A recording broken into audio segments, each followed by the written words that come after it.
हरे कृष्ण कृष्ण कृष्ण हरे हरे, हरे राम राम राम हरे हरे। हरे कृष्णा सभी भक्तजनों को मेरा बहुत बहुत प्रणाम। आज इस वीडियो को बनाने में थोड़ा विलम्ब हुआ क्योंकि आज मुझे ज्वर है और मैं पिछले कुछ दिनों से बीमार हूँ। लेकिन भगवान कृष्ण की सेवा में एक श्लोक एक रविवार ये ऐसा भी ना करना मुझे उचित नहीं लगा, इसलिए मैं फिर से आप सभी के समक्ष उपस्थित हूँ। मनस्विनी चैनल पर आप सबका हार्दिक स्वागत है। आज मैं भगवत गीता जी के 7वें अध्याय के 15वें श्लोक पर आपसे बात करना चाहूँगी, जहाँ भगवान उन 4 प्रकार के दुष्कृतनः अर्थात ऐसे व्यक्तियों के बारे में बताना चाहते हैं जो कि भगवान की शरण में नहीं जाना चाहते। और भगवान क्या बता रहे हैं, न माम दुष्कृतनो मूढ़ा प्रपद्यन्ते नराधमाः मायया अपहृत ज्ञाना आसुरम भाव मिश्रिताः। अर्थात ये 4 प्रकार के लोग कौन से हैं जो भगवान की शरण में नहीं आना चाहते हैं। तो इनको दुष्कृतिनः या दुष्ट लोगों की श्रेणी में भगवान रखते हैं। तो इनमें से जो प्रथम श्रेणी है वो मूढ़ की है। मूढ़ का अर्थात है मूर्ख। और हमें मालूम है कि पूरे संसार में मूर्ख का जब उदाहरण देना होता है तो किसका उदाहरण दिया जाता है, गधे का। तो यहाँ भगवान ये कहते हैं कि जिस प्रकार एक पशु होता है और वो हर समय भार ढोता रहता है, अब वो जो भार ढो रहा है उसको कुछ भी पता नहीं है कि वो उस भार के रूप में क्या ढो रहा है, चंदन ढो रहा है या सामान्य लकड़ी ढो रहा है या रुई ढो रहा है, जो भी ढो रहा है वो केवल सामान का बोझा उठाता है। उसके बदले में जो उसका स्वामी उसको देता है वो उसी को खा लेता है। कभी स्वामी मारता है तो भी वो वापस उसके पास जाता है, फिर से उसके लिए सामान ढोता है और इस प्रकार से अपना पूरा जीवन लगा देता है। तो भगवान इसमें एक और भी बात कहते हैं कि वो कहते हैं कि जिस प्रकार ये गधा कर रहा है, बोझा ढोता है, आता है जाता है, इसी प्रकार से ये जो मूर्ख कर्मी है, ये जो मूढ़ व्यक्ति है, ये क्या करता है कि जो नाशवान है, इस संसारगत जो भौतिक इंद्रियां हैं, उनको सुख देने वाले विषयों के बारे में, उनको सुख देने वाले विषयों से संबंधित समाचारों को निरंतर सुनता रहता है। लेकिन जो सारे संसार को गति देने वाली शाश्वत शक्ति है, उस शक्ति के विषय में सुनने के लिए तनिक भी समय नहीं निकालता है। हरे कृष्णा। तो ऐसे जो व्यक्ति हैं वो प्रथम श्रेणी के व्यक्तियों को मूढ़ कहा गया, मूर्ख कहा गया। उसके पश्चात जो श्रेणी आई, न प्रपद्यन्ते नराधमः। नराधम यानी कि जो उन नरों में अधम हो। 84 लाख योनियों में फिर एक योनि जो है उनमें भी मनुष्य योनि को प्राप्त करना और उसमें भी सभ्य मनुष्य योनि को प्राप्त करना, ये सौभाग्य है।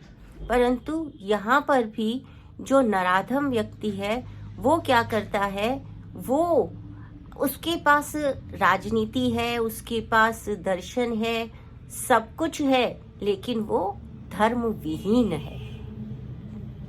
अर्थात वो मनुष्य होने का भी अपना धर्म नहीं निभा रहा है। धर्म विहीन, धर्म जो है वो ईश्वर विहीन नहीं हो सकता है।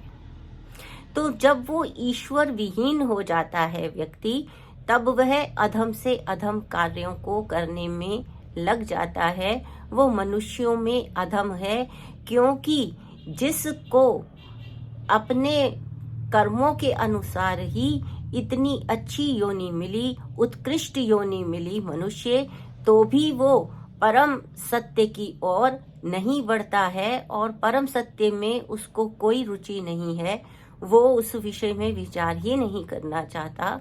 तो ऐसे व्यक्तियों को भगवान नराधम की श्रेणी में रखते हैं। अब जो इनमें एक और श्रेणी है, पहली थी मूढ़, दूसरी है नराधम और तीसरी है माया अपहृत ज्ञाना। अब जो तीसरे प्रकार के लोग वो होते हैं जिनका की माया के द्वारा जिनके ज्ञान को हर लिया गया है। अर्थात ये कौन से व्यक्ति हैं जो कि ज्ञानी तो हैं, ज्ञान कौन सा ज्ञान है इनके पास, विज्ञान भी है इनके पास, इन्होंने बहुत सारे शास्त्रों का अध्ययन भी किया है और बहुत सारा ज्ञान अर्जित करने के बाद में भी ये भगवान से ईर्ष्या करते हैं, भगवान कृष्ण को कृष्ण के रूप में, भगवान के रूप में मानने को तैयार नहीं होते हैं।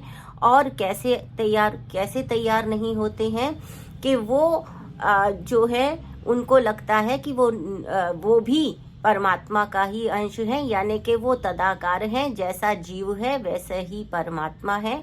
वो इसको भेद नहीं समझते हैं, लेकिन उन्हें ये समझ में नहीं आता है कि परम सत्य केवल एक भगवान कृष्ण ही है और कोई भी जो है तदाकार नहीं हो सकता है।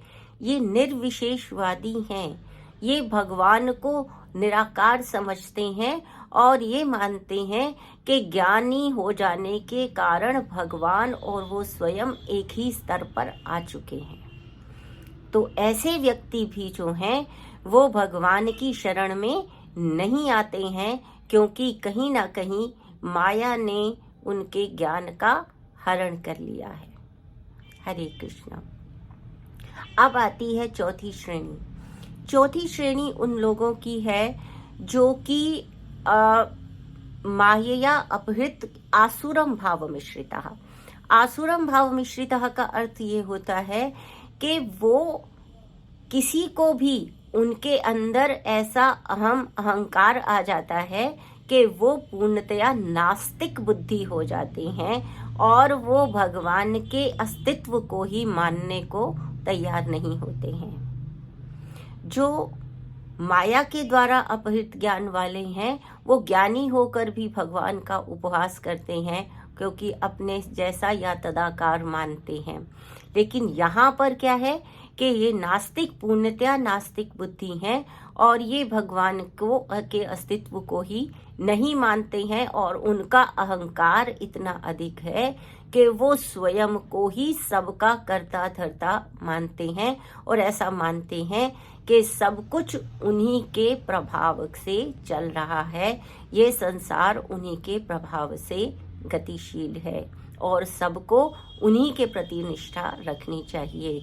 तो ऐसे नास्तिक बुद्धि वाले लोग, उन्हें ही आसुर भाव मिश्रित लोग कहा गया है। तो इस प्रकार से भगवान बताते हैं कि ये 4 प्रकार के लोग जो हैं वो भगवान की शरण में नहीं आते हैं।